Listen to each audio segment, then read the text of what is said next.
तू बुरखा उड़ गया, क्या कर रहा? तू हमें बदनाम कर रहा? नाम की वाले काम क्यों कर रहा है? अबे तू सारे मुसलमानों को बदनाम क्यों करवा रहा?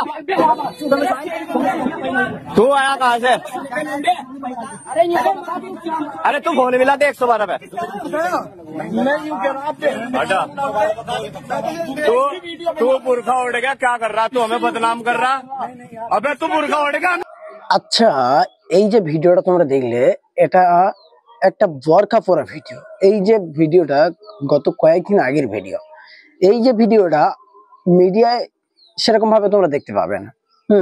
যে না এই ভিডিওটা নিয়ে কোনো মিডিয়া কথা বলেছে কিংবা কোনো মিডিয়া এর প্রতিবাদ করেছে। এই যে যুবক, ইনি একজন হিন্দু। এই হিন্দু যুবকটি বোরকা পরে মন্দিরের মধ্যে ঢুকেছে, কিন্তু কেন? এর পিছনে রহস্যটা কি? এর কারণটা কি?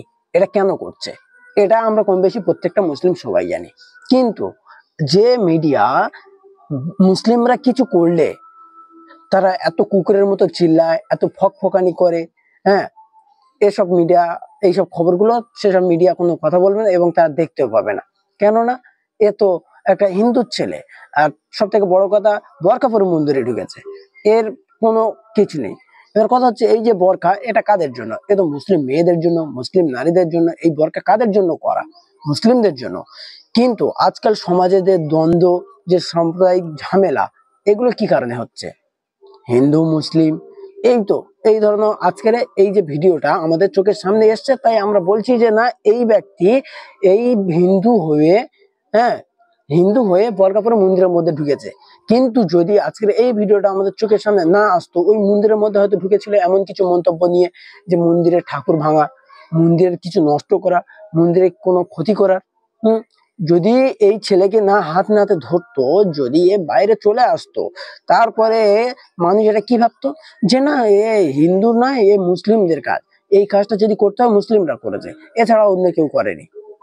এটা সাধারণ কথা, মানুষ ভাববে না? ভাববে।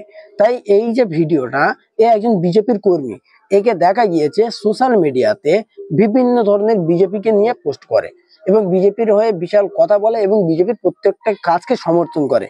তার মানে আমরা এটাই ভেবে নিতে পারি যে বিজেপির একজন দালাল এবং বিজেপির একজন কর্মী। কিন্তু সে যে বিজেপির কর্মী হয়ে এই যে কাজটা করছিল, এর পিছনে না বিভিন্ন কোনো কিছু না কিছু তো কারণ রয়েছে, নাহলে এই কাজটা সহজে কেউ করবে না। আর এর যা তা কাজ নয়, এই যে কাজটা সামান্য কাজ নয়। আসলে মানুষ চাইছেটা কি?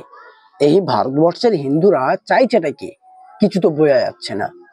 আমি এটাই তোমাদের কাছে প্রশ্ন করতে চাই, যে হিন্দুরা বলো না যে আমরা দেশের মধ্যে ভালোবাসা চাই, দেশের মধ্যে সাম্প্রদায়িক ঝামেলা চাই না, দেশের মধ্যে আমরা ভালোভাবে শান্তশিষ্ট ভাবে থাকতে চাই।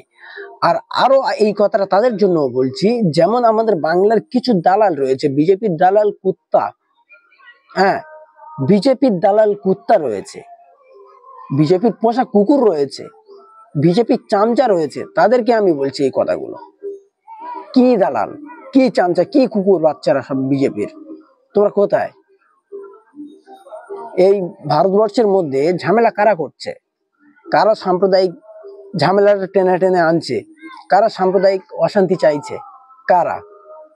কি গো, কারোর মুখে কোনো কথা থাকবে না? এ নিয়ে কোনো মিডিয়া কোনো কথা বলবে না, কোনো কেউ কিচ্ছু বলবে না।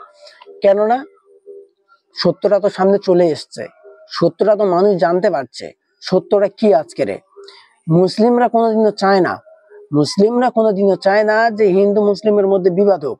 ইসলাম ধর্ম শান্তির ধর্ম, আমরা চাই সবসময় শান্তিটাকে, আমরা কোনোদিন অশান্তি চাই না।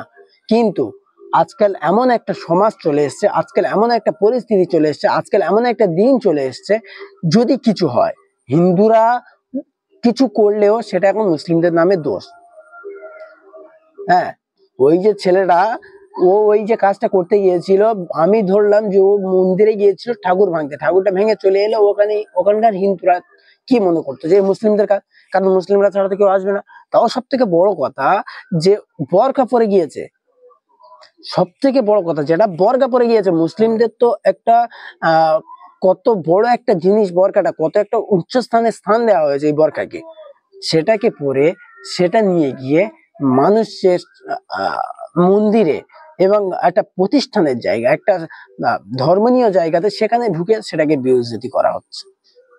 এ নিয়ে কোনোদিন কোনো কথা হবে না মিডিয়াতে। এগুলো মিডিয়াতে একদম ধুলোর মতো চাপা পড়ে যাবে, কোনো ব্যাপার না এগুলো। আমাদের পশ্চিমবঙ্গের কিছু দালাল মাল রয়েছে, মিডিয়া রয়েছে, এবং আজকাল এই পশ্চিমবঙ্গে বলে কেন, ভারতবর্ষের প্রত্যেকটা জায়গায় এইরকম মিডিয়া এখন দেখা যায়, যারা কিনা সত্যটাকে গোপন করতে চায় আর মিথ্যাটাকে প্রকাশ করতে চায়। আজকাল এই জন্য আমাদের ভারতবর্ষের মধ্যে এই অবস্থায় এত দ্বন্দ্ব বিভেদ সৃষ্টি হচ্ছে আর এত কিছু হচ্ছে। তো আমি এতটুকুই বলবো, এই যে মালটাকে, এই ধরনের বিজেপির কিছু কিছু কর্মী আছে এরকম, এই এই যে মালটাকে, একে অতিরিক্ত ভাবে আইনের দ্বারায় কঠিনতম শাস্তি দেওয়া উচিত এবং কঠিনতম ভাবে শিক্ষা দেওয়া উচিত, আমি এতটুকুই মনে করি। আর এই ধরনের মালেদেরকে আইনত ভাবে ভালো স্টেপ নেওয়া উচিত। দেখা হচ্ছে পরের ভিডিওতে।